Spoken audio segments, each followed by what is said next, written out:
একটা কথা আছে, রেগে গেলেন তো হেরে গেলেন।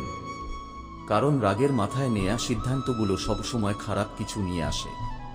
আর মানুষ হিসেবে রেগে ভুল সিদ্ধান্ত নেওয়াটাও কিছুটা স্বাভাবিক।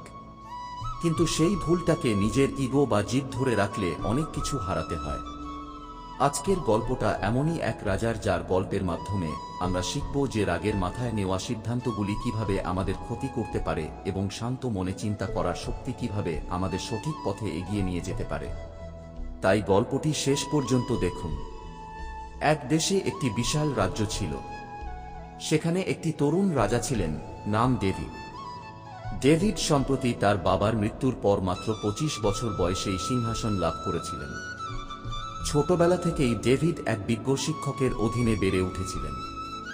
আর বাবা চলে যাবার পর ডেভিডের শিক্ষকই তার অভিভাবক হয়ে যায় এবং তাকে উপদেশ দিতে শিক্ষক এডওয়ার্ড এখন রাজ্যের মন্ত্রী এবং ডেভিডের উপদেষ্টা হিসেবে কাজ করছিলেন। সবই ঠিক ছিল, কিন্তু গত বছর আবহাওয়ার পূর্বাভাসে এডওয়ার্ডের ভুলের কারণে রাজ্যে মারাত্মক খাদ্য সংকট দেখা দেয়। হতাশা ও ক্রোধে ডেভিড কিছু চিন্তা না করেই তার গুরু এডওয়ার্ডকে রাজ্য ত্যাগ করতে এবং কখনো ফিরে না আসতে আদেশ দেন। রাজা ডেভিডের আদেশ মেনে নিয়ে এডওয়ার্ড হতাশা নিয়ে চুপচাপ রাজপ্রাসাদ ছেড়ে চলে যান। নতুন জীবন শুরু করার জন্য এডওয়ার্ড দূরের এক গ্রামে কৃষক হিসেবে বসবাস করার সিদ্ধান্ত নেন।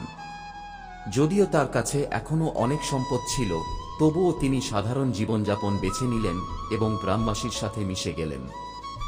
অল্প সময়ের মধ্যেই এডওয়ার্ড তার প্রজ্ঞার জন্য গ্রামবাসীর শ্রদ্ধা অর্জন করে নিলেন। গ্রামের মানুষ ছোটখাটো বিষয়েও তার পরামর্শ নিতে আসত। অন্যদিকে রাজা ডেভিড তার দায়িত্ব পালন করতে গিয়ে নানান সমস্যার মুখে পড়ছিল।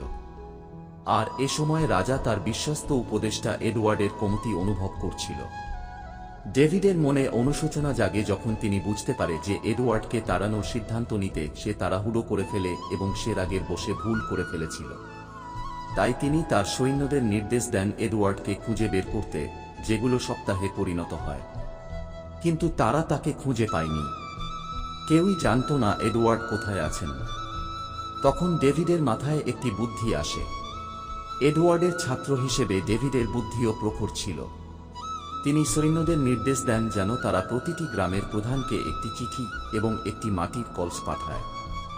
চিঠিতে প্রতিটি গ্রাম প্রধানকে নির্দেশ দেওয়া হয় যেন 1 মাসের মধ্যে সবাই খালি কলসি দুটিকে জ্ঞান দিয়ে পূর্ণ করে ফেরত পাঠায়।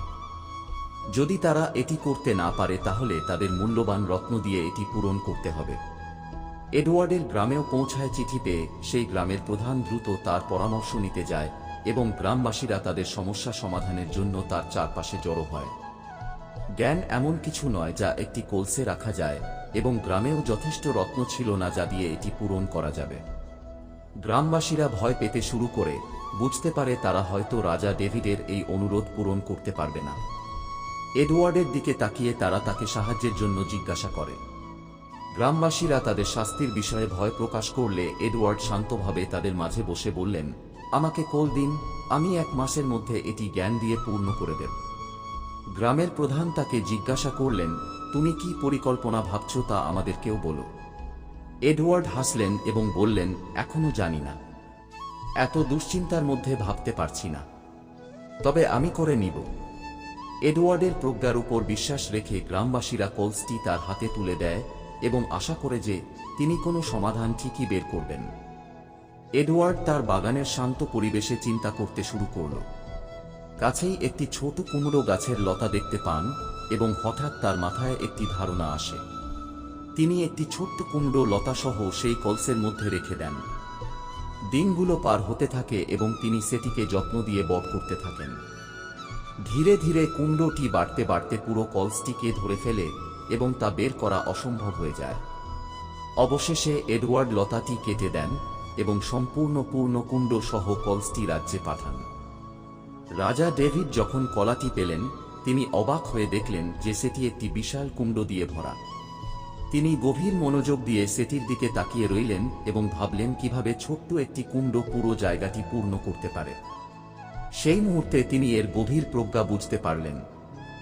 সত্যিকারের সফলতা ঘটে নিঃশব্দে, জোর করে বা তাড়াহুড়ো করে নয়, বরং ধৈর্যের সঙ্গে সমস্ত জায়গা পূর্ণ করে। রাজা তখনই বুঝতে পারে এটা তার উপদেষ্টা এডওয়ার্ডের দিয়েই সম্ভব। কোনো দ্বিধা ছাড়াই ডেভিড তার সেনাপতিকে নিয়ে এডওয়ার্ডকে খুঁজতে রওনা হন। রাজা সিদ্ধান্ত নেন তিনি নিজেই ক্ষমা চাইবেন এবং তার উপদেষ্টাকে রাজ্যে ফিরিয়ে আনবেন। এই গল্প থেকে আমরা দুটি গুরুত্বপূর্ণ শিক্ষা পাই।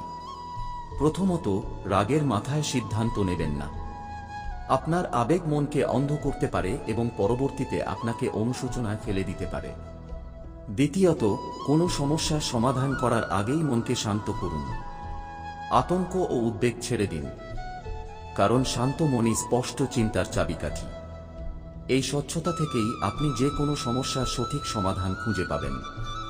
গল্পের এই মোড়ে আপনাদের সবার জন্য একটি প্রশ্ন রয়ে যায়, আমরা কি আমাদের আবেগের প্রভাবে অন্ধ হয়ে হুটহাট সিদ্ধান্ত নিব, যেমনটা রাজা ডেভিড করেছিল, নাকি কঠিন সময়েও কাছের মানুষদের বিশ্বাস করব?